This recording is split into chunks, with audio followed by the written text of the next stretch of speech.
บ่ดีแล้วเสื้ออันนี้ได้แล้วฉันเดี๋ยวเอาไว้ใส่มันใส่หนึ่งยา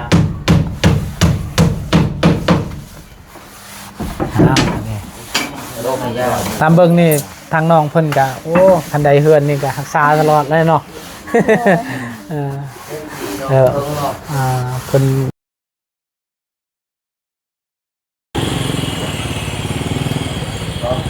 พี่น้องเนาะเปิดภาพอีกบ้านนี้ก็อยู่บ้านทางน้องป๊อบพี่น้องมาอัปเดตอีกบ้านเพิ่นก็สร้างเพิ่นเฮ็ดก็ไวลีพี่น้องเนาะใกล้สิแล้วเนาะใช้เป็นวงกบทาสีอีหยังเรียบร้อยโอ้ทางน้องป๊อบเพิ่นนะทาสีโอ้พี่น้องก่อนอื่นกับทักทายสบายดีเด้อสบายดีและสวัสดีพ่อแม่พี่น้อง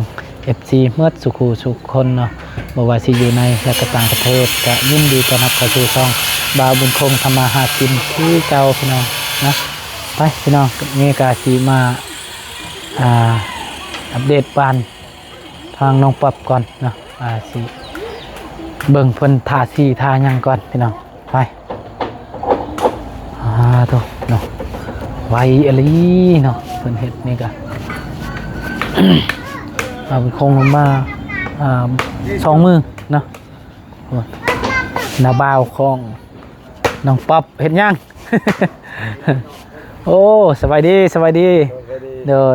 เฮ็ดหยังพาพื้นเด้อโอ้เด้อเพิ่นก็บ่ได้อยู่ซื่อๆเพิ่นไปใช้มื้อนี้ไปเสียยามันโอ้เด้อ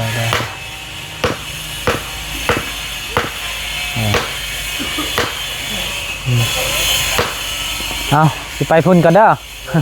เดี๋ยวไปหานางปอบกันพี่น้องปอบปีคนทางน้องเพิ่นก็ทาสีเพิ่นใส่เป็นที่เรียบร้อยแล้วพี่น้อง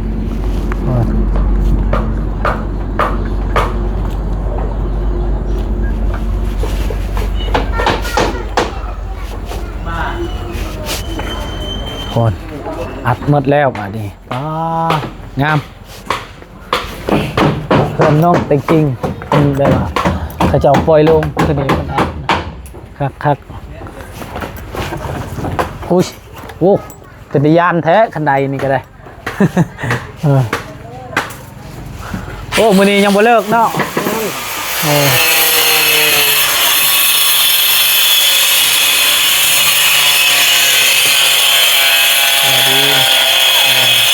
ตาชีป่ะถ่ายเองวันนี้เนาะดีเนาะเพราะว่าช่วยกันเนาะให้มันไวแล้วไวแบบนี้โอ้นี่ก็ไวเนาะจะโมงเลิกสร้าง สิเลิกแล้วบ่นี่เลิกแล้วลงหมดเลยก็เดินโอ้อีกบ่โดนแล้วนี่เนาะขนาดกันประมาณอยู่3 มือนี่ก็ปิดจ็อบแล้วแหละเนาะ กันบ่คาเวียกเนาะคาเวียกคือเก่าโดยแม่นแหละฝนตกตลอดบุกไปอีกแล้วอยู่นี่ก็ได้เห็นโดยถ่ายเองหมดนี่เนาะบาตโลนะทำกันถ่ายกับบาตโลเนาะก็ไปเอาผ้าสุกน้ำกันเด้อโดย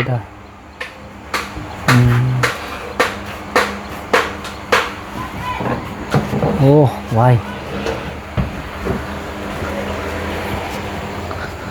เลือกบันไหนเนาะ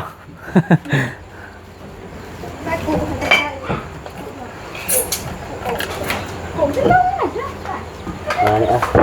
ยังบ่ได้บ่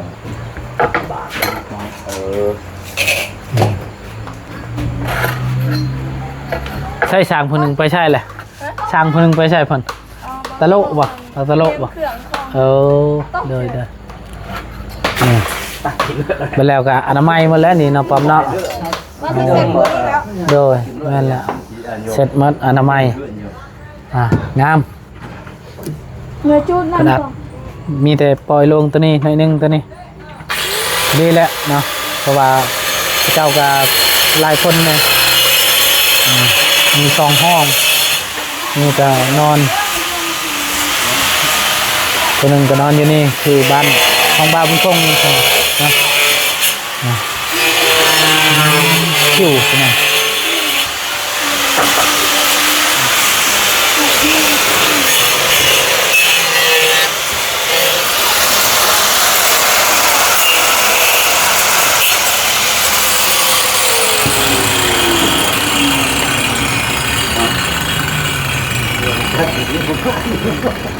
ก็ดับดอก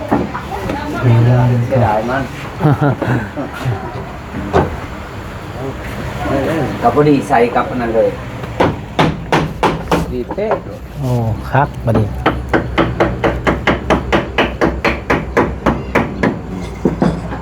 เช็ดหมดแล้วลงแล้วนั่นแหละ เด็กพอดีเลยดีครับบัดนี้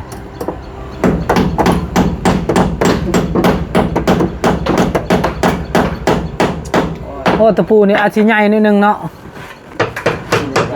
พอดีบ่ นี่ตัวใหญ่ตัวน้อยว่าที่นี่ ตัวนี้ใหญ่กว่าเนาะคือบานบาบุญคงกะน้อยพี่น้องตัวนี้ใหญ่เลยใช่แต่ว่า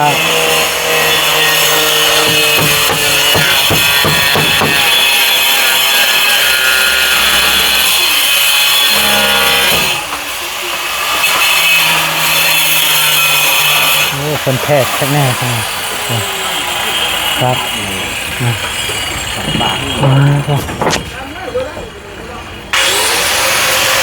เฮ็ดย่างนี่ปรับเฮ็ดตัวนี้เดี๋ยวอนามัยนางปอบเพิ่นก็บ่ได้อยู่ซื่อๆพี่น้องเนาะ ดีใจเนาะ เลยอ้าวไก่สิแลแล้ววันนี้เนาะที่เที่ยวพอดีเลยก็ไปหมด มีข่าวดีบ่มื้อนี้ บ่มี แต่ว่านนี่บ่มื้อใดก็มี แต่โดนแล้ว2-3มื้อแล้ว เด้อ ที่เขาดีงบเข้ามาอีกทางเบาเสียง พอดีครบเลยบัดนี้ โด ว่ายังขายสร้างขายยัง เรื่องตารางอยู่เข้าที่เขอีกอยู่ตารางเดือน สิได้เทพื้นนี่บ่นี่ โดย เด้อ อันนี้เนาะ พอดีแล้วนี่ก็เทพื้นแล้วเนาะ โดย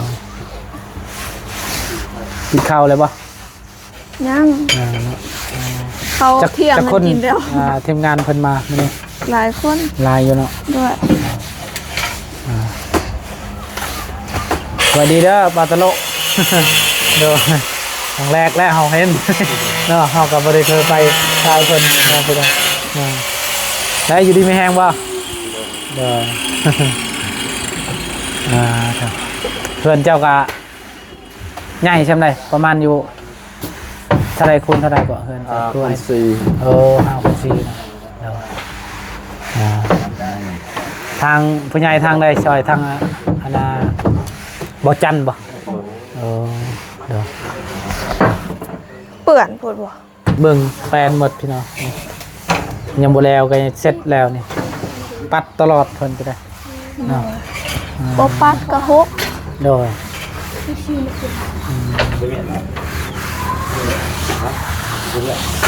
โอ้ยทางอาจารย์เพิ่น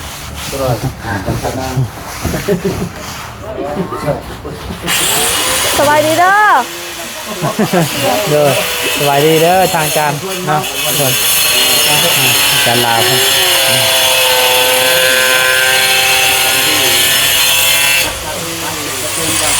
กินรายการบ่กินครับกินไปนี่ก็ยังมืออื่นมืออื่นกะแล้วปิดจ็อบตัวนี้ตั้งแต่นี่แหละประมาณอยู่3 มื้อเนาะแล้วเอ้ารถทางเบาเสียงคน เปิดเลยสู้เลย รถเบาเสียงอากมาบ่รถเบาเสียง บ่เสียงบ่ แม่นดิ เปียงแห้งพอได้เปียงแห้งนะ เปียงแห้งบ่ได้บ่ มันก็สิเป็นขาดคือเก่า โดย ต้องมีตัวแห้งเช็ดน้ อ๋อ ำเห็นบ่เวลาจะเช็ด เนี่ยไอ้เตาเขาเอาเขาออนอยู่ตรงหางจั่วเตาเสา ไป ๆ เช็ จ้ะ ดเมื่อเนาะ กำลังเมื่อแล้ว ทางวันนี้เด้อพอเด้อนี่นี่บ่ เวลาจะเสร็จนี่เห็นว่ามันเปียกมันก็เป็นคราบคือเก่า โดย ก็ต้องเอาแพรที่มันแห้งน้ำ โดย เวลาเสร็จนะ แม่นแม่น เนาะบ่มึงโก โดยเพราะว่า อืม คือเก่าเฮาเสร็จก็คือเก่า โดย คันเอาตัวแห้งแล้วเลยเนาะอาจารย์ แม่นเอา เด้อ เสร็จเปียกแล้วก็แห้งพร้อมหั้นนะ แม่น เอาแต่ตัวเปียกมันก็เป็นคราบเต็มคือเก่าเนาะ โดย โอ้หันหลังพอดีกูโยก เฮาก็เมื่อกี้นี่ก็เกือบแล้วง่ายไปพี่โอ้ตาย โอ้ยได้แบบนี้เนาะ โดยบ่คือเพื่อนน้องใจดีเด้ออาจารย์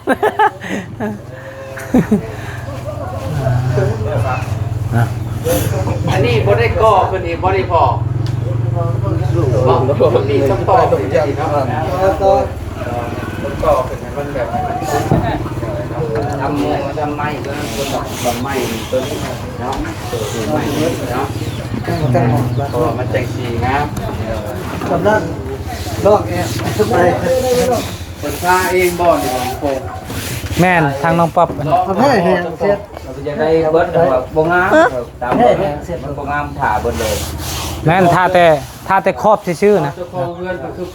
หมู่ไปเลยจ้ะ ในลาวเลย แม่น อยากได้เบิดบ่ ได้ เราจะถ่านี่ก็บ่ให้ถ่าอีกมันบ่งาม หึ เจ้าอยากได้เบิดใช่บ่ อีหยังก็ เจ้าอยากได้อันนี้เบิดบ่ พ่อช่างบอกว่าทาพ่อช่างอีกผู้หนึงบอกว่าอ้าวเจะทารถจะได้งาม ย่านั่นเด้อจับนำได้ จะ จับ ออกมันนี่ แม่นท่าแต่ครอบชื่อๆแล้วก็สิ แบบนี้เบิด มาก็ช่วยไปกรมเทศ มันสีขาวขาวจะขาวแบบนี้ เอาจะพวกมึงเดี๋ยวเฮาอยู่แม่เฮาล่ะ แย่แล้วปิดมุมนี้ อยู่ไม่อะไรไม่จืดไม่เวียด อืมสักแล้วอันนี้ บ่ตะเบิ่นไม่เจียดไม่เวียดไม่เวียดอะไรไหนเวียดน่าไปจืดโยดิอ๋อ มีแต่ให้ทางโคช่างเป็นแล้วทาเอาเองป๊อป นี่แบบนี้งามนี่ เพิ่นทาให้อันนี้มันมองงามก็ต้องล้ำอีกรอบนึงครับว่ามันขาวๆยังเห็นขาว เห็นยังอยู่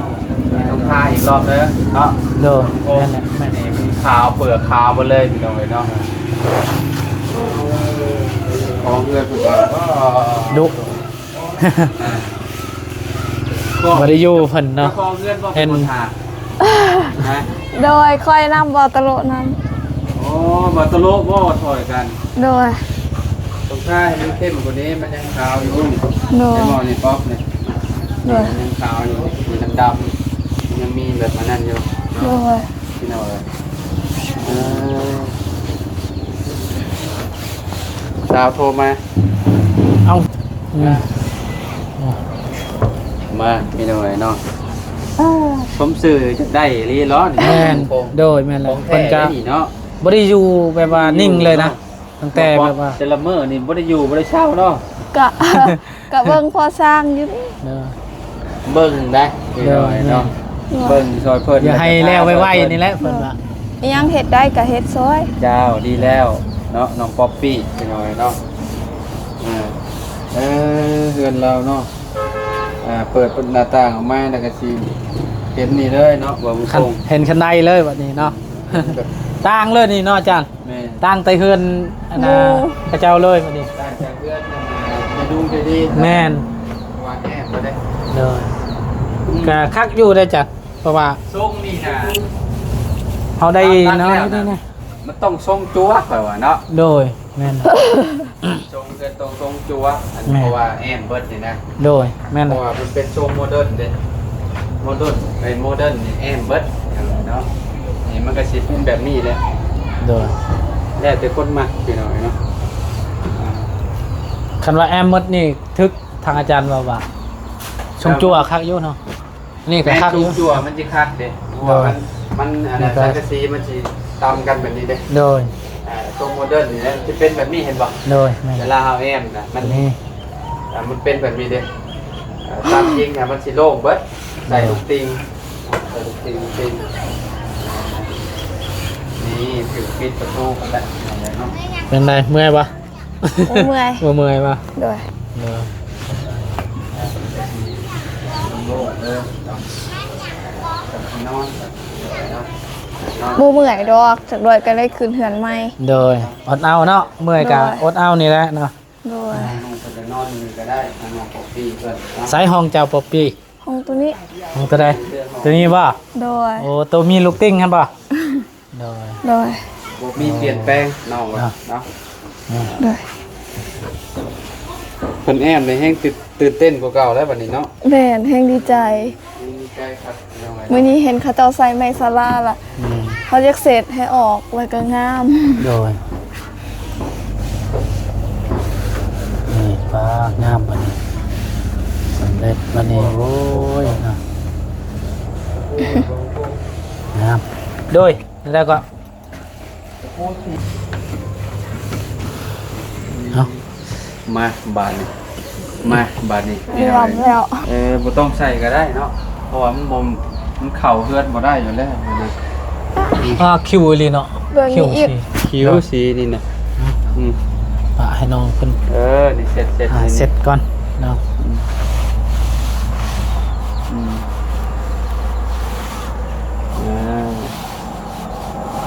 นอนก็สิบ่รับไปแล้ว ทางเบา ใคร แก้ว น่ะ เบาแก้ว เบาแก้วกับไผเบาแก้วกับเบาตูน แม่นโอ้เฮาจนหลงเนาะป้าขึ้นบ่เวียด ขออนุญาตหน่อยป๊อป บ่ตุ้นบ่ตุ้น แต่ว่าสิ ว้าย ลง ขึ้นบ่เวียดมาสิใช้ ไม่ ขึ้นมาเวียดมาสิใช้ ไม่ค่อยไปลงกันเลย เออโดยโอ้คือขึ้นมาเวียดมาสิใช้ดอน่ะโอนพี่น้องคือแล้วเนาะ คอยคิดว่าคนมาทวงหนี้อันป๊อปปี้บอกว่าคิดว่าป๊อปปี้อันมีหนี้มีสิน เด้อ จะดอกเบาแก้วกับเบาตูนพี่น้อยเนาะ เอาบ่ชื่อจำได้เพิ่นเมื่อกี้นี่ กัน สบายดี สวัสดีเด้อ สวัสดี โอ้ย โดยจุดไปยังไง ป๊อปปี้เพิ่นนั่นน่ะ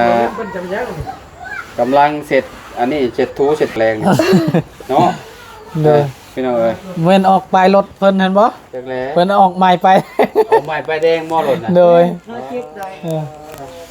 โดย ตอนนั้นบ่รถนั้นบ่ อืม 15ล้านป้าย ปีหยัง25บ่ ปีซูเนาะ แต่มันก็ใหม่อยู่เนาะ โดย ใหม่แบบว่านั่นเลยพี่น้องเด้อใหม่แบบแกะกล่องเลยครับไปล่างนี่บ่ได้ว้าวพี่น้องใหม่บ่ได้ว้าว 15กับ200,000เนาะ แม่นแล้วเนาะ 15กับ200,000 15กับ200,000เนาะ แต่ว่าเพิ่นว่า15.5แต่ว่าทางบ่แก้วเพิ่นอัน ต่อเอาบ่ ต่อเอานะ ถึงอยู่บ่ เพิ่นห้า เบิ่งแต่บ่ถึงสิอันนั้นลูกให้อันนี้ค่อยนะครั เด้อ เจ้า อันนี้เฮาสิ เจ้าเป็นซีซี มันสิ ป๊อป รุ่นนํกันเลย รุ่นเดียวกันเนาะ โดยแม่ แต่ว่าต่าง ลูกเดียวกันแต่ว่าต่าง เด้อ เอาของเฮาคือขึ้นสีเหลืองเนาะ ใส่สีเหลือง ไม้เฮานี่ขึ้นมุมนี้ โอ้เนาะ แตกต่างกันเด้อเจ้ามันหลวมมาจากเนาะ อ่านแล้ว โอ้ ยังเต็มบนประตู แต่ว่ามันตัวแท้ เอาเนาะพี่น้องก็สิลงไปเพิ่นก่อนเนาะว้า เจ้าโป๊กเรียบร้อยแล้วมึงนี่นะ แล้วเป็นที่เรียบร้อยกันนี้เนาะโอน อีกบ่ดนครับพี่น้องก็สำเร็จเสร็จสิ้นทางเฮือนทางน้องป๊อปปี้เนาะเอาพี่น้องเนาะบาวบุญคงก็สิขอจบคลิปปิดคลิปไว้เพียงส่ำนี้ก่อนพ่อแม่พี่น้อง FC เมื่อสุขสุขคนที่ตามรับชมเอาคลิปนี้ไปแล้วเด้อสบายดี